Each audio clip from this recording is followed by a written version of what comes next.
Welcome everyone!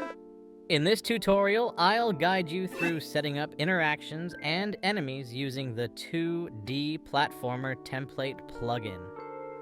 First, let's enhance the unlocking system by adding a new chest that requires a key for access. Open BP_key to unlock. Set the sprite to key, and that's it. Simple and efficient.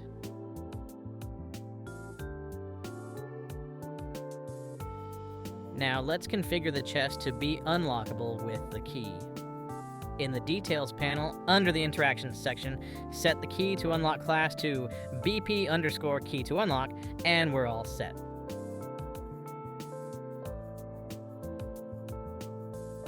Place the chest into the level and let's run a test.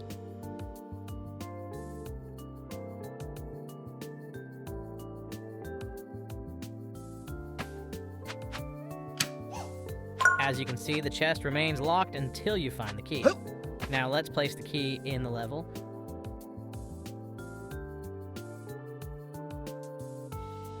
Test it out and unlock the chest. The key is a grabbable object, so you can pick it up and use it to unlock the chest.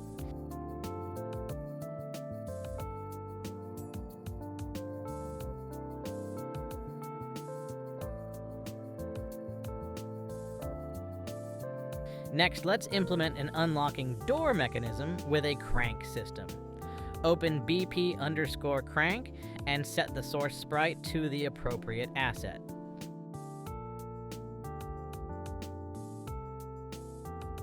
Then, in the interaction panel, configure the sprite lock and sprite unlock options.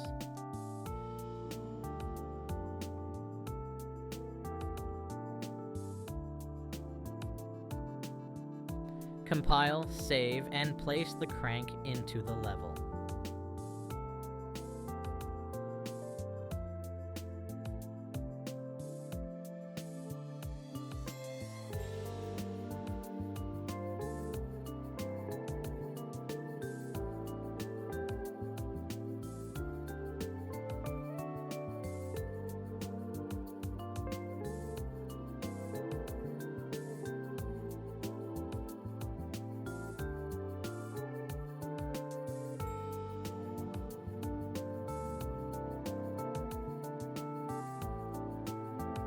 Now let's configure the door.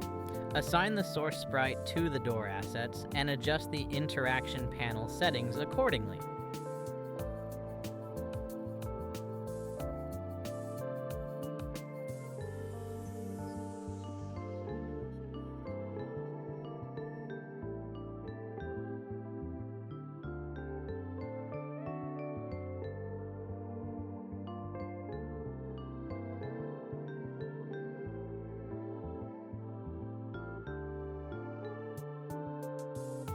Crucially, add an actor tag to ensure the door can be unlocked with the crank. Set the tag to door, for instance. Let's test this setup. When we activate the crank, the door opens.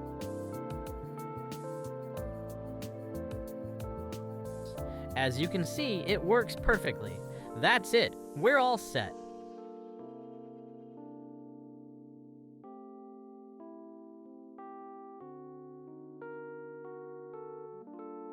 Now let's implement the attack system with an arrow for our character. No worries. We already have everything we need. First, in the world settings, set the game mode to GM_fighter.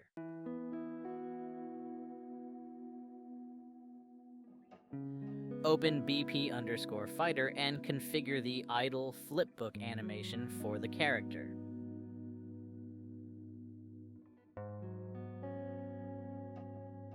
Next, click on the character game component, and in the details panel under player, you'll see that the can attack option is already set to true.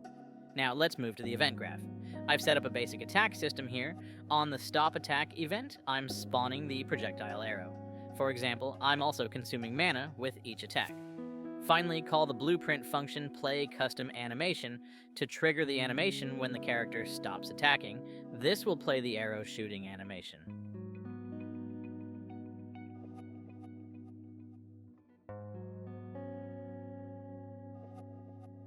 Now open BP_arrow and set the sprite source flipbook for the arrow animation.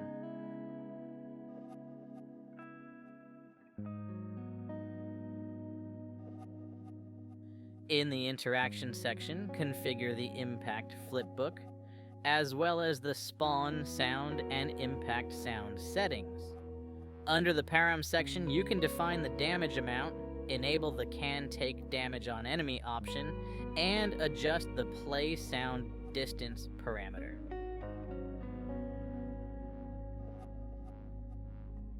Let's now run the level to test our newly implemented attack system.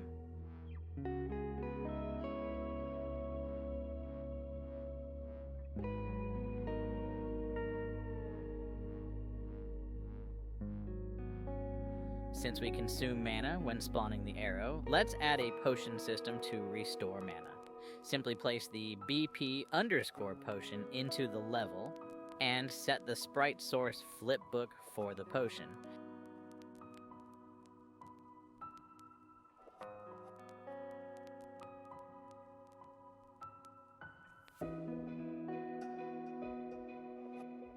In the event graph, when the character overlaps with the potion, it triggers the consume mana function with a negative value to restore mana.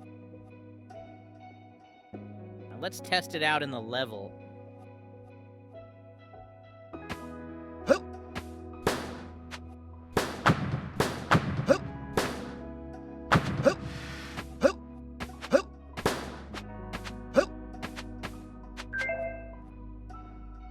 In this section, we're going to implement the enemy system.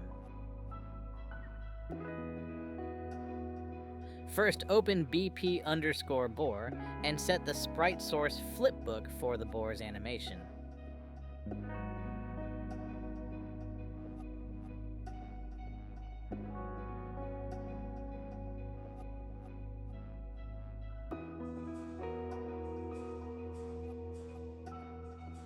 Next, click on the enemy animation component, and in the details panel, configure the enemy's animations. You'll see an array of objects with settings for animation states, associated flipbooks, and whether the animation should loop.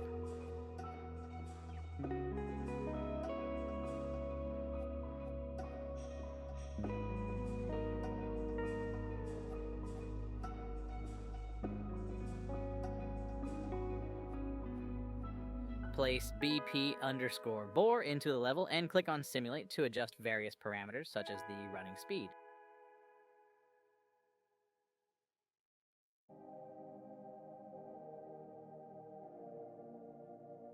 In the details panel of BP_boar, you'll find the props parameters. Some key settings include can follow character, which makes the enemy track the player, and can take damage, along with the default damage amount.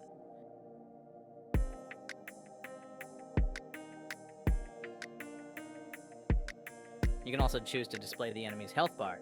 In the details panel, you can customize its color and icon to fit the level's theme.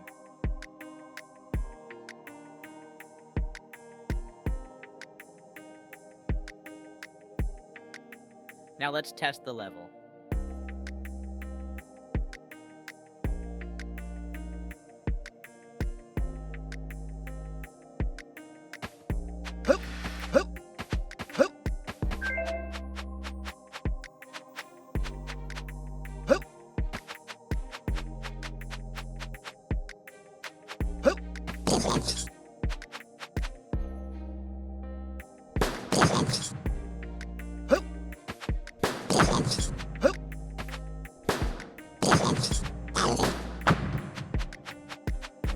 When the enemy dies, it spawns a key as a reward.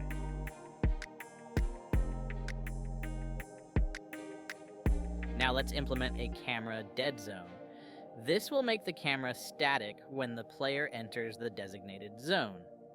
Place the BP_camera dead zone in your level and scale it to the desired location where you want the camera to remain static.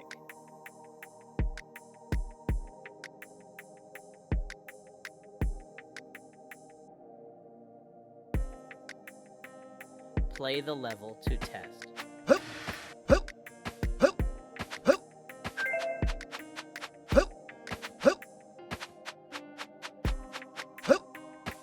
As you can see, once the player enters the dead zone, the camera becomes static.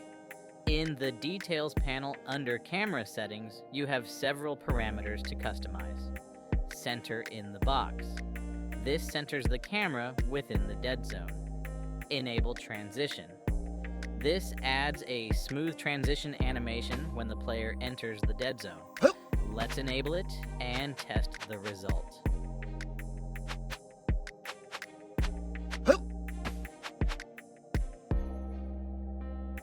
Y. Offset. Use this to adjust the camera's position, either closer to or further from the player. This setup is ideal for situations where you want the camera to stay fixed in a specific area.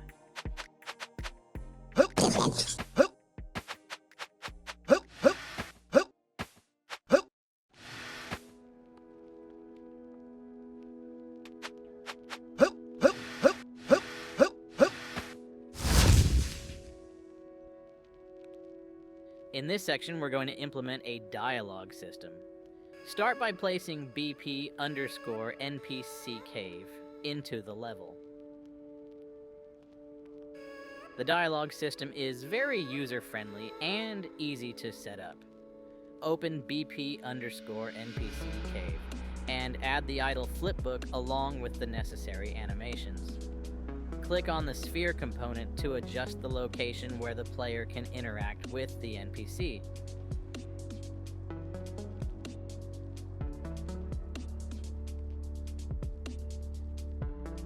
Now open the event graph. It contains custom interface events triggered when the player enters the sphere and presses the interaction button. Here we're calling the create widget UI_dialog function, followed by the start dialog function. All you need to specify are the dialog IDs in the data table. Open DT_dialog info. Don't be intimidated by the data table, it's simple to navigate. It has 6 parameters: dialog IDs, character name, dialog text, left sprite image, right sprite image, and who's speaking, left or right. The most important parameter here is the dialog IDs. When you call the start dialog function, it will run all rows that share the same dialog IDs.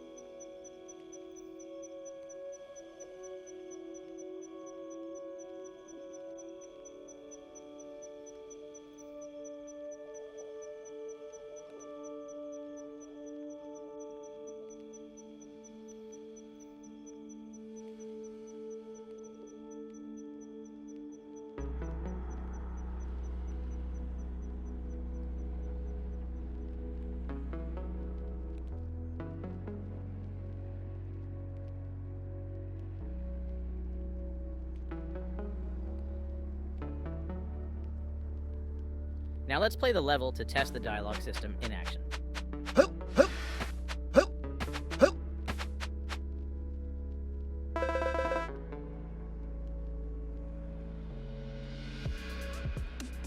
Next, we're going to implement a projectile system using the BP_cannon. Place BP_cannon into the level. Open it and set the sprite source for the cannon.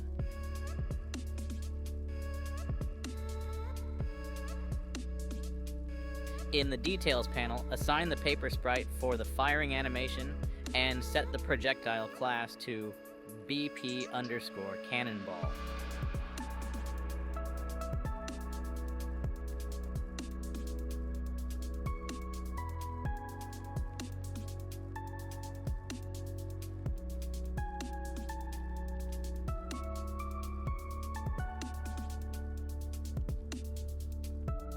There are additional parameters you can adjust, such as the spawn duration when looping, turret fire sound, and play sound distance.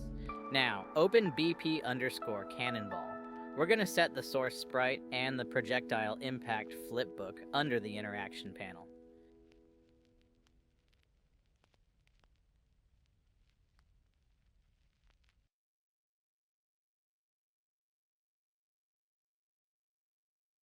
Everything is set up. Let's play the level to see how it all works.